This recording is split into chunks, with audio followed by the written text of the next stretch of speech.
하나님께서 주신 은혜와 평강이 우리 성도님들 위해 늘 충만하시기를 주님의 이름으로 축원드립니다.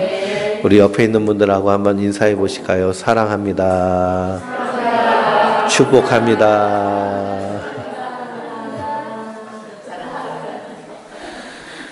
5월은 가정의 달이라고 그러죠. 가정의 달이고 또 지난 5월 8일은 어버이 주일입니다. 그래서 우리 성도님들 어버이 주일 또 어버이날을 맞이해서 이렇게 찾아뵙고 함께 식사도 나누고 그리고 안부도 나누고 하는 그런 일들을 하셨을 줄 믿습니다. 성경을 보면 하나님께서 하나님의 백성들에게 10계명을 주시면서 내 부모를 공경하라 라는 계명을 주셨습니다. 10계명의 1계명부터 4계명까지는 하나님을 향한 계명이고요. 5계명부터 10계명까지는 사람과의 관계에서의 계명입니다. 그 계명 중에 가장 먼저 주신 계명이 무엇이냐? 내 부모를 공경하라 라는 것이죠. 내 부모를 공경하라. 내 부모를 공경하라 라는 이 공경은 살아계실 때에 최선을 다하여서 공경하라 라는 것입니다.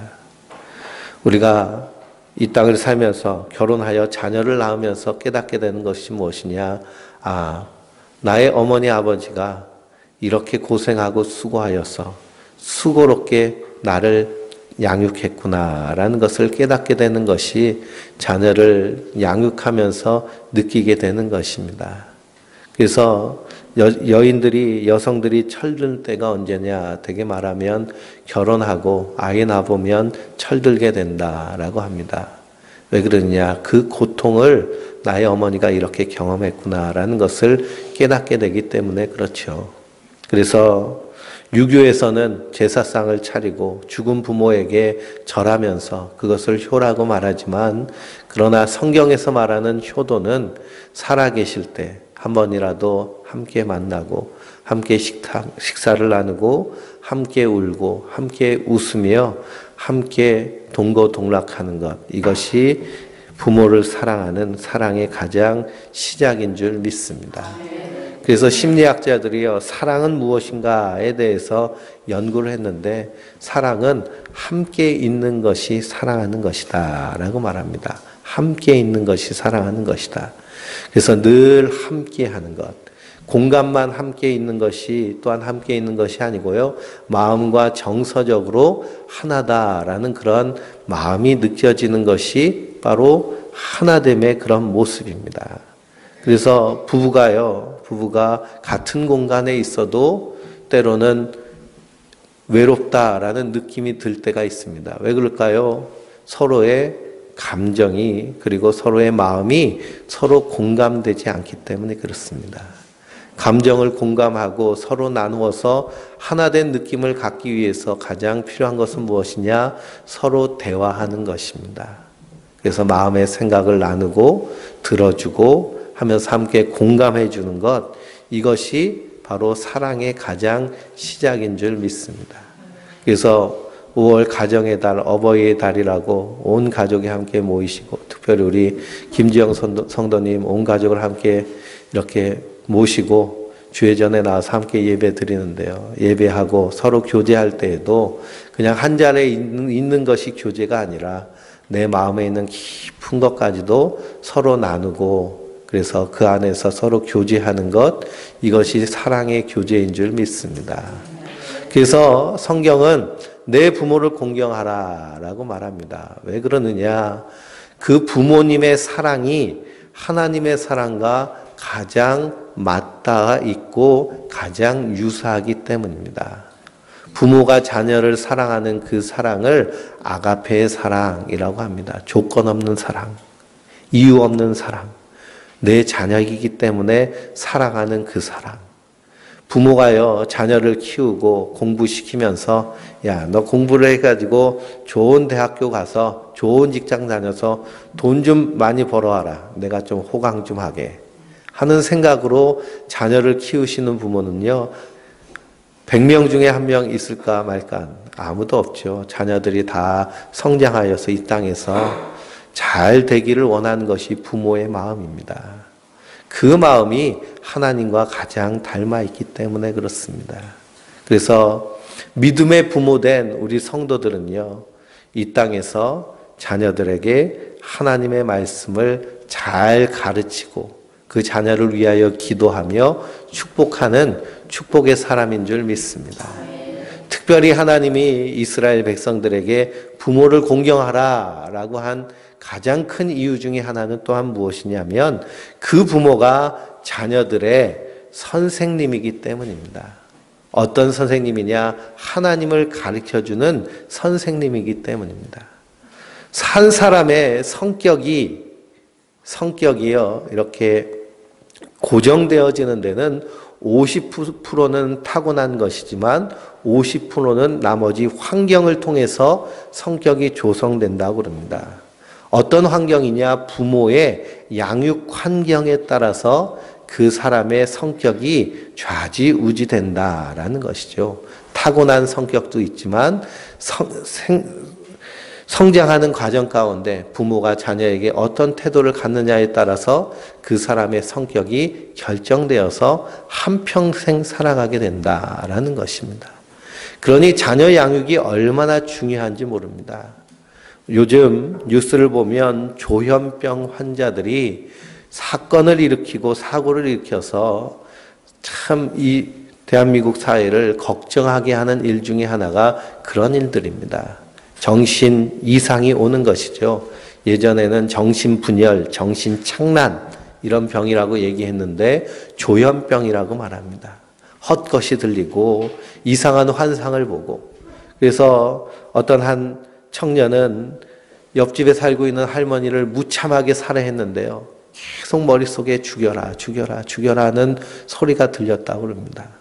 심리학자들이 연구해 보니 왜 이런 일이 일어나게 됐느냐? 조현병이 생기는 이유가 무엇이냐? 부모가 자녀를 양육하는데요.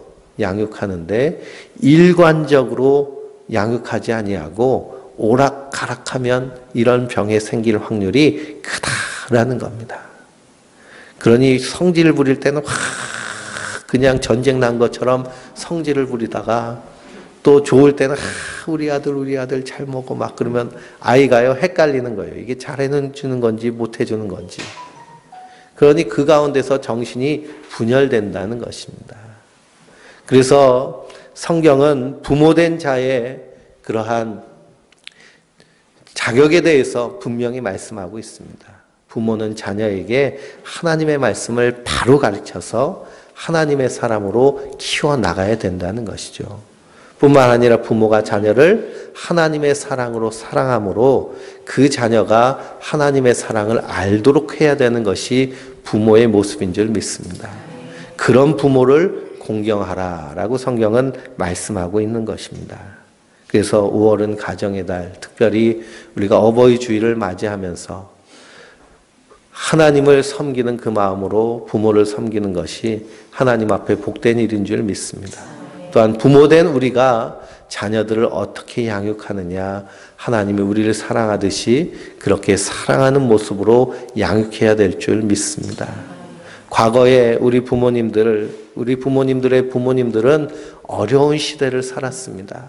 가난하고 힘든 시대를 살았죠.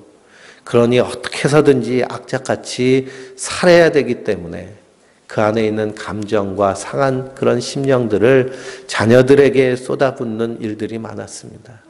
그래서 욕하는 부모님들이요, 자녀들에게 욕하는 모습을 보면 끔찍하게 욕합니다. 아니, 어떻게 자기 자식한테 저런 욕을 다 할까? 그런데도 그것이 자기의 화풀이가 되어서 습관처럼 나오는 그런 모습들이 과거의 모습이었습니다. 그러니 그런 모습들 가운데서 우리가 그것을 그대로 유전되어서 본받는 것이 아니라 하나님의 사랑으로 그것을 바꿔가는, 하나님의 은혜로 그것을 바꿔가는, 그래서 하나님의 성품이 우리 안에서 드러나서 이제는 옛사람의 썩어질 그 상처받은 성품이 아닌 하나님의 그 사랑에 충만한 성품으로 이 땅에서 우리가 사랑하는 자인 줄 믿습니다.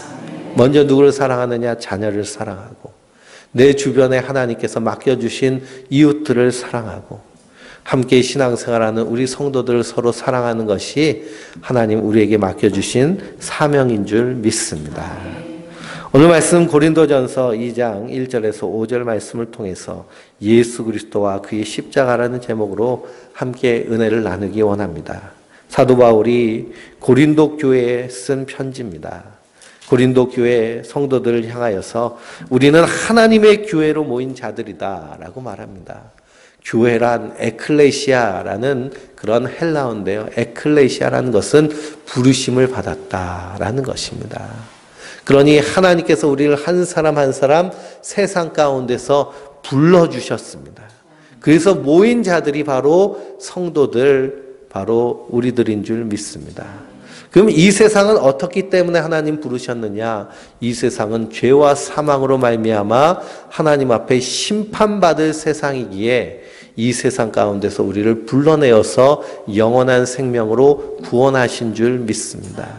그러므로 성도된 교회된 우리들은 이 세상 가치를 가지고 사는 것이 아니고요. 하나님 우리에게 주신 새로운 계명과 그 율법과 명령에 따라서 사는 자들인 줄 믿습니다.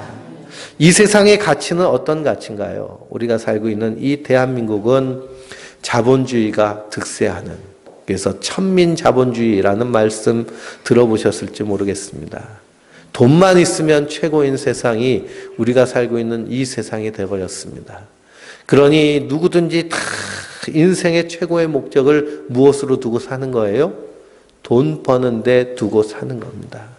돈을 벌기 위해서는요, 어떤 수단과 방법도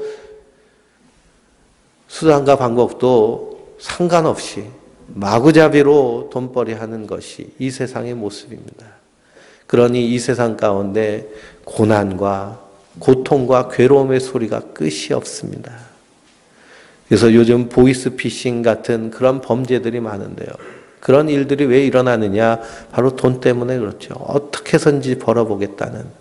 왜 그러냐? 물질이 인생의 최고의 가치가 되어버렸기 때문입니다.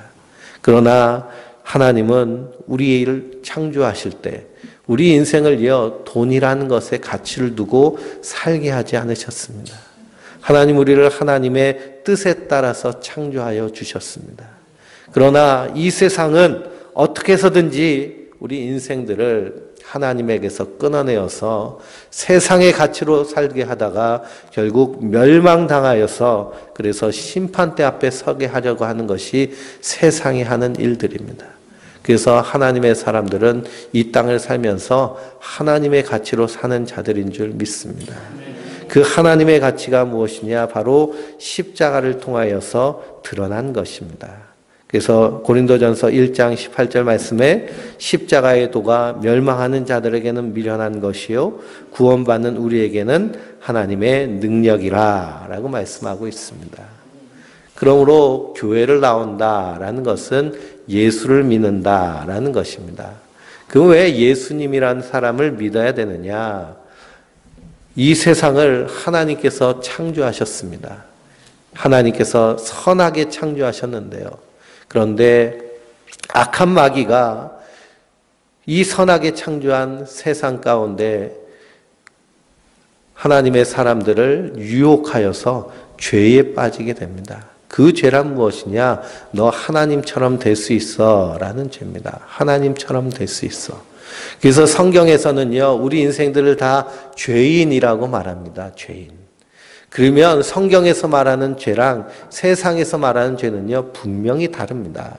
세상에서는 우리가 무슨 법규를 어기거나 안 그러면 법을 어겼을 때 죄인으로 판결을 내지만 성경에서 말하는 죄는 존재론적인 죄입니다. 우리가 죄를 지어서 죄인이 아니고요. 죄인이기 때문에 죄를 짓는 것으로 보는 것이죠. 그 죄는 무엇이냐? 이 세상은 하나님이 주인이신데 우리 인간이 주인 노릇하는 것이 죄입니다. 그리고 하나님은 우리를 하나님의 뜻에 따라 만드셨는데요. 창조하셨는데 그 뜻대로 살지 않고 내 뜻대로 사는 것이 죄입니다. 그러니 내 뜻대로 살려고 하다 보니까 이 세상 가치를 살아가게 되는 것이죠. 이 세상 가치가 뭐냐? 돈이면 최고인 것이니까. 돈만 쫓아가다가 결국 멸망당하는 인생이 되는 것이 이 세상이 말하는 가치들입니다. 그러나 하나님의 가치대로 사는 인생은 이 땅에서 돈을 쫓아 사는 인생이 아니라 하나님이 우리에게 주신 말씀을 따라 사는 자들입니다. 그 말씀이 무엇이냐? 너희가 서로 사랑하라 라는 것입니다. 내가 너희를 사랑하듯이 그렇게 서로 사랑하라. 그 하나님의 사랑의 증거가 바로 십자가입니다. 십자가에서 하나님의 아들 예수님께서 이 땅에 오셔서 십자가에 못 박혀 죽으셨습니다. 그러니 교회마다 십자가를 달아놓는데요. 그 십자가는 로마 시대 그리고 고대 사회에 쓰는 사형 틀입니다.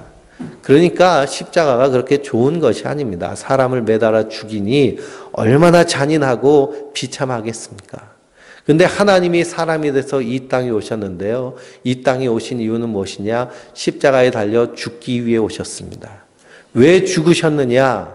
우리의 죄를 대신 지시고 십자가에 달려 죽으셨습니다. 그러므로 하나님께서 우리의 죄를 대신 지시고 십자가에 달려 죽으신 그 예수님을 철저하게 외면하시죠. 왜 그러냐? 우리의 죄를 대신 지셨기 때문에.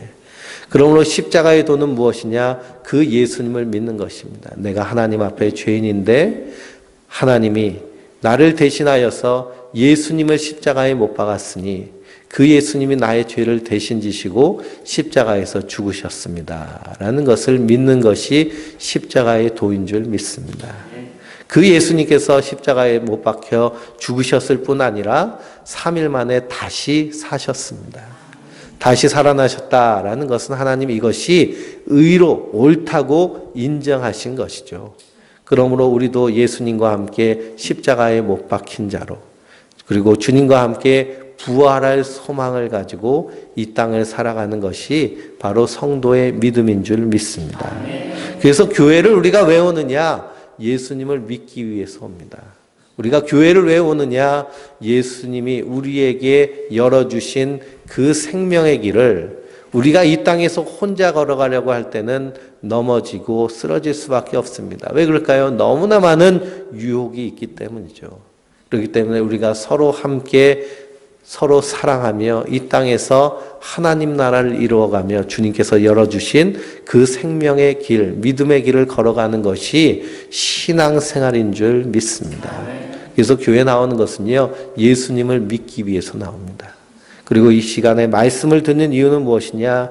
그 예수님이 십자가에 달려 죽으신 것과 그 안에서 담겨져 있는 하나님의 사랑을 깨닫고 우리도 이 땅에서 하나님의 사랑을 실천하는 자로 살기를 원하여서 말씀을 듣는 줄 믿습니다. 오늘 말씀해 보니 형제들아 내가 너희에게 나아가 하나님의 증거를 전할 때 말과 지혜의 아름다운 것으로 아니하였나니 라고 그랬습니다. 이 십자가의 도를 전도합니다. 전도하는데요. 사도 바울은 이 전도를 무엇이라고 표현하였느냐 하면 전도에 미련한 것으로 라고 표현하고 있습니다. 전도에 미련한 것. 그것이 고린도전서 1장 21절에 말씀하고 있죠. 하나님의 지혜에 있어서는 이 세상이 자기 지혜로 하나님을 알지 못함으로 하나님께서 전도에 미련한 것으로 믿는 자들을 구원하시기를 기뻐하셨도다 라고 말씀하고 있습니다. 전도에 미련한 것이다 라는 것이죠. 그러니 예수님 믿으세요 라고 하면 왜 예수님을 믿어야 되는지 설득하고 그리고 논리적인 말로 그리고 유창한 언변으로 그 사람의 논리적으로 이렇게 압도하여서 믿어지게 해야 되는데요. 그런데 하나님을 믿고 예수님을 믿는다는 것은 인간의 논리와 언변과 그리고 어휘로서는 표현이 되지 않는다는 것입니다. 왜냐하면 이게 하나님의 지혜이기 때문이죠. 그러니 복음을 증거할 때요. 십자가의 도를 있는 그대로 예수님이 우리의 죄를 위해서 십자가에 달려 죽으시고 부활하셨습니다. 그 예수님을 믿는 자마다 멸망치 아니하고 영원한 생명을 누리며 하나님 나라를 약속으로 받게 됩니다. 라는 그 말을 들을 때에 하나님께서 택하신 백성들, 하나님께서 구원하시기로 작정하신 백성들은 그 말을 듣고 하나님이 정말 계신가? 예수님이 정말 나의 죄를 위해서 십자가에 달려 죽으셨는가? 나는 이 땅에서 괜찮게 살고 있다고 생각했는데 내가 하나님 앞에서 십자가에 달려 못 박힐 만큼 심판받아 지옥 갈 만큼 죄인인가? 라는 이 복음에 대해서 깨닫게 하시고 주님 앞에 나오게 하시는 줄 믿습니다. 그래서 사도 바울은 복음을 증거하는 사람인데 고린도에서 복음을 증거하기 전에 저 아테네에서 복음을 증거했습니다. 아테네의 철학과 그리고 여러 가지 웅변술이 아주 번창한 그 아테네에서 복음을 증거하는데 어떤 방법으로 복음을 증거하였느냐? 논쟁하고 토론하는 것으로 복음을 증거했습니다. 그랬더니 아테네 사람들이 철학을 좋아하기 때문에 논쟁도 잘하고 토론도 잘하고 설득도 되어지는 것 같았습니다. 그런데 보니까요, 오히려 믿지 않고 오히려 사도 바울을 비난하고 핍박하는 모습들을 보게 됩니다. 그리고선 깨달은 것은 무엇이냐?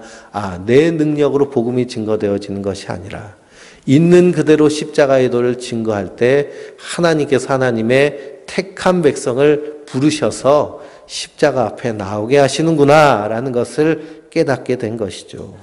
그러므로 사도 바울은 복음을 증거할 때 아름다운 유창한 말과 지혜로 하지 아니하고 오직 예수 그리스도와 그가 십자가에 못 박힌 것만 증거하기로 작정하였다라고 선언한 것입니다. 그 말씀을 듣고 하나님의 택한 백성은 그 복음 앞에 나오더라는 것이죠. 요한복음 읽어보면 예수님께서는 선한 목자다라고 말씀하십니다. 선한 목자인데요. 양떼들이 그 목자의 음성을 듣고 목자 앞에 나온다라고 말씀하고 있습니다. 이 양은요, 눈이 좋지 않습니다. 그런데 청각이 아주 발달해 있습니다. 그래서 강아지도 키워보면 주인이 부르면 막 달려오죠. 주인의 소리를 듣고 주인의 인기척을 듣고 주인 앞에 달려오는 것처럼 양들도 목자가 부르면 자기 주인인 줄 알고 따라 나오는 것입니다. 그런데 자기 주인이 아닌 딴 사람이 부르면 어떡할까요?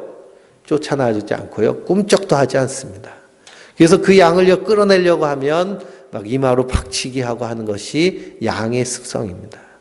그러니 복음을 들으면 하나님의 택한 백성은 그 복음 앞에 나오게 되어 있다라는 사실이 주님께서 하신 말씀인 줄 믿습니다.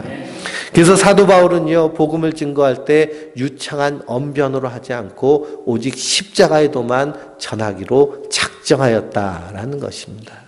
왜 그러느냐? 구원은 하나님께 있는 것이기 때문입니다. 우리의 실력으로 되어지는 것이 아니기 때문에 그렇습니다. 우리나라에도 최봉석 목사님이라는 분이 계십니다. 이 목사님은 독특한 방법으로 전도를 하셨는데요. 어떻게 전도를 하셨느냐? 예수 천당 불신 지옥 이렇게 전도를 하셨습니다. 예수 천당 불신 지옥. 예수 믿으면 천국 가고 믿지 않으면 지옥 간다라는 것이죠. 일제강점기 시대에 목회 활동을 하신 목사님이신데요. 예수 천당 불신 지옥 외치면서 복음을 증거하셨습니다. 그런데 놀랍게도요, 이렇게 예수 천당 불신 지옥만 외쳤는데도 80개 교회가 개척되고 수천 명의 사람들이 그 복음 앞에 회심하고 그리고 예수를 믿게 되는 그런 역사가 일어나게 된 것을 봅니다. 이 목사님은 길 가다가 청년을 바라보면 그 청년을 향하여서 청년이여 어찌하여 죄 가운데 방황하다가 지옥불에 던져갈 것을 알지 못하는가? 예수 믿고 구원받으세. 예수 믿고 구원받으세. 유창한 언변으로 전한 것이 아니고요. 예수 천당 불신지옥 전한 것입니다. 그런데 구원받을 하나님의 백성은 그 말씀을 듣고 주님 앞에 나오더라라는 사실입니다. 이분은 얼마나 예수 천당 불신지옥만 외치셨는지 일제 말기에 신사참배를 심하게 강조할 때 그때 신사참배를 거부하다가 일본 순사이에서 감옥에 갇혔습니다. 그리고서는 고문을 당하게 되죠. 신사참배하면 풀어질 것이고 그렇지 아니하면 고문당하다 죽게 될 것이요 하면서 이 일본 순사가요, 이 최봉석 목사님을 마구 매질을 합니다. 매질을 하니 이 노령의 목사님 75세에 순교하셨는데요. 70세가 넘은 이 노령의 목사님이 매를 맞으니 얼마나 아프시겠어요. 그러니 아플 때마다 아이고 아이고 하고 이렇게 비명을 지를 텐데 그렇지 않고 이 목사님은 예수 천당 불신지옥 외치셨다는 겁니다. 그러니까 오히려 이 일본 순사가 화가 나가지고 더 심하게 매질을 하죠. 그런데도 매를 맞으면서 내 안에 예수뿐이 없으니 나올 게 예수밖에 없다 그러면서 예수 천당 불신지옥 외치시다가 순교하셨습니다. 그런데 그렇게 복음을 증거하였더니 듣고 나오는 자들이 있더라라는 것이죠. 그러므로 사도 바울이 깨달은 것, 오늘 말씀 4절을 보니 내 말과 내 전도함이 설득력 있는 지혜의 말로 하지 아니하고 다만 성령의 나타나심과 능력으로 하였다라고 말합니다.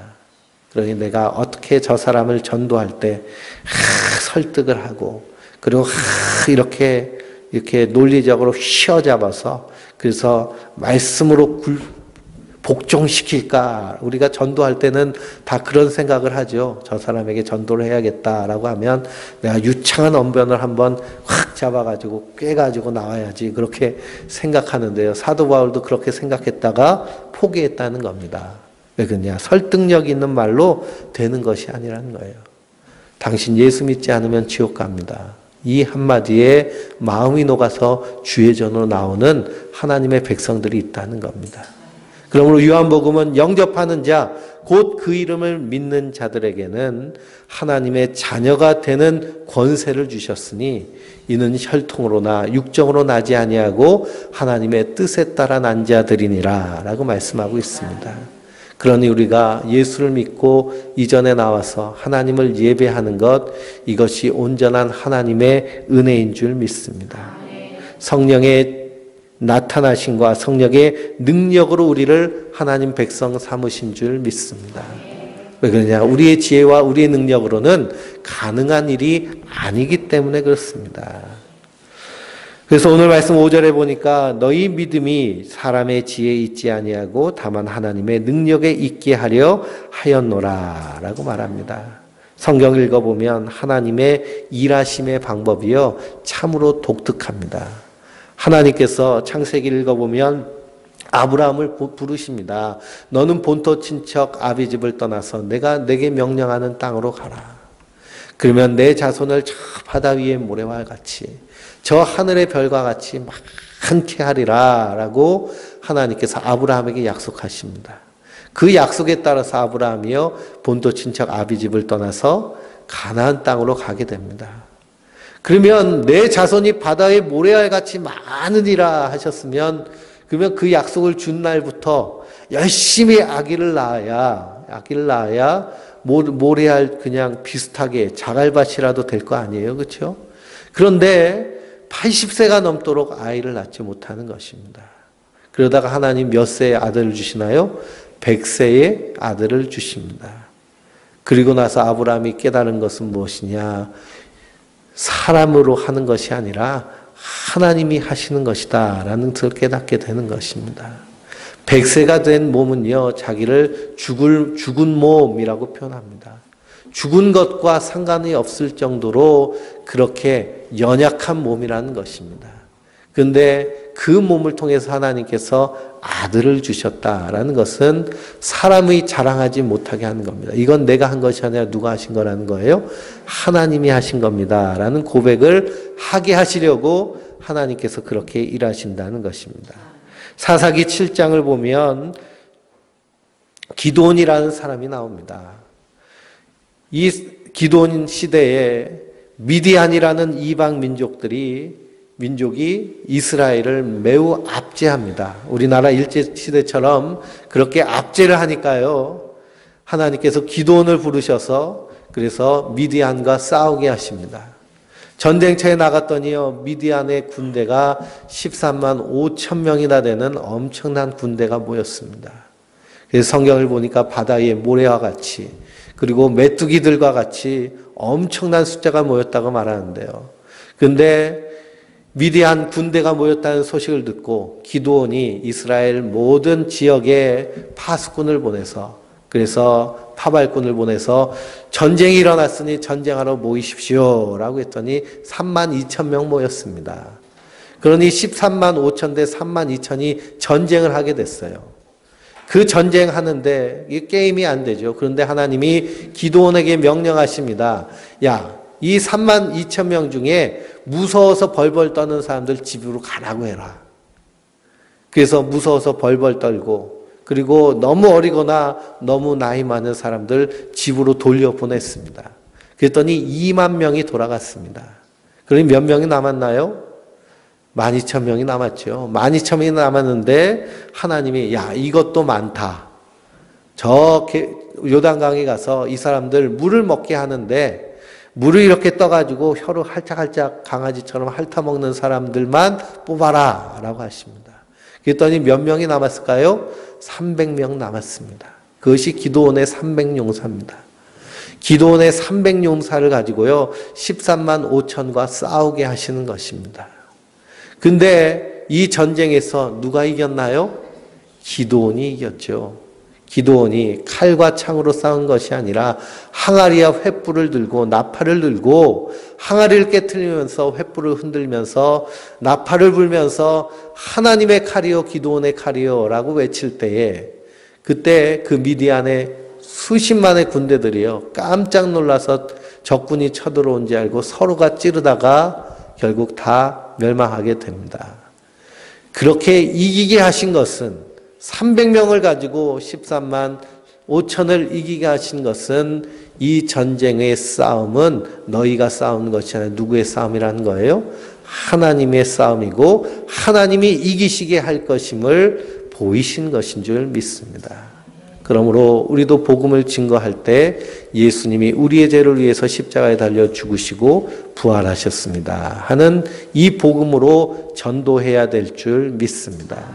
예수 천당 불신지옥 이 말만 외쳐도요 하나님의 택한 백성들은 그 말씀을 듣고 두렵고 떨려서 주님 앞에 나오게 되는 줄 믿습니다. 그러므로 사도 바울의 이 예수 그리스도만 증거하는 그 안에서 내 안에서 예수님만 나타나기를 원하는 그 모습이 바로 우리 성도의 모습인 줄 믿습니다. 그래서 우리가 예수를 믿는다라는 것은 이제 세상 가치관을 가지고 사는 것이 아니라 내 안에서 예수님의 가치관을 가지고 사는 것입니다. 그것은 무엇이냐? 주님 내가 너희에게 새 계명을 주노니 서로 사랑하라 라는 것이죠. 우리가 돈을 버는 것도 사랑하기 위해 돈을 버는 것입니다. 나만 사랑하는 것이 아니고요. 나에게 주신 하나님의 사람들, 그리고 이 세상의 가난한 자들, 그리고 고통당하는 자들을 사랑하기 위해서 하나님께서 우리를 부르신 줄 믿습니다. 그 사랑의 가치를 가지고 이 땅에서 하늘을 사랑하는 자들이 하나님의 사람들입니다. 그러므로 십자가 외에는 기억하지 않기로 작정한 사도 바울처럼 우리 안에서도요 이 하나님의 사랑, 십자가의 은혜가 능력으로 드러나며 나타나야 될 줄 믿습니다.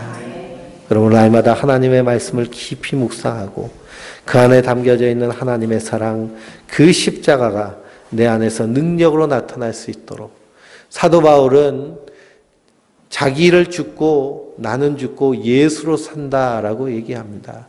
내가 내 안에서 죽지 아니하면 절대로 내 안에서 예수님이 사실 수 없음을 알기 때문에 이제는 내가 사는 것이 아니요 내 안에서 예수님이 사는 것이다 라고 고백을 합니다. 예수님도 누구든지 나를 따라오려거든 자기를 부인하고 자기 십자가를 지고 나를 따를 것이니라 라고 말씀하십니다. 자기를 부인한다는 건 뭘까요? 나는 없다라는 것입니다. 나는 없다. 나는 없다. 내 안에 예수님만 계신다는 거예요. 내 안에 예수님의 말씀만 계신다는 거예요. 이것이 성도의 마땅한 삶인 줄 믿습니다. 그러므로 우리가 이 땅을 살면서 세상 가치가 아닌 하나님의 가치로 사는 자들입니다. 그 하나님의 깊고 넓으신 뜻을 온전히 깨달아서 사도 바울과 같이 이제는 내가 사는 것이 아니요 내 안에서 그리스도가 사시는 것으로 내가 예수 그리스도와 그가 십자가에 못 박힌 것 외에는 아무것도 알지 아니하기로 작정한 그 사람처럼 우리도 이 땅에서 주님의 십자가만 바라보며 그 십자가의 사랑을 우리 안에서 이루어가는 하나님의 사람으로 온전히 서는 주의 백성들 되시길 주님의 이름으로 축원드립니다. 기도하시겠습니다. 전능하신 하나님, 은혜와 사랑을 감사드립니다. 주님께서 우리의 죄와 허물을 대신 지시고 십자가에 달려 죽으신 그 십자가에서 죽으셨기에 우리가 하나님 앞에 용서받은 죄인으로 설 수 있음을 고백합니다. 그 은혜를 기억하며 우리도 날마다 그 십자가 앞에서 하나님의 사랑을 찬양하며 하나님의 사랑을 노래하며 그 십자가의 도를 담대하게 증거하는 하나님의 사람들 되게 하여 주시옵소서. 또한 주님 오실 그날까지 그 십자가만을 붙잡고 이 땅에서 믿음으로 서게 하여 주시옵소서. 주님께서 함께 하시고 인도하여 주실 것을 믿사오며 우리 구주 예수 그리스도의 이름으로 기도하옵나이다. 아멘.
다른 라운드 하겠습니다.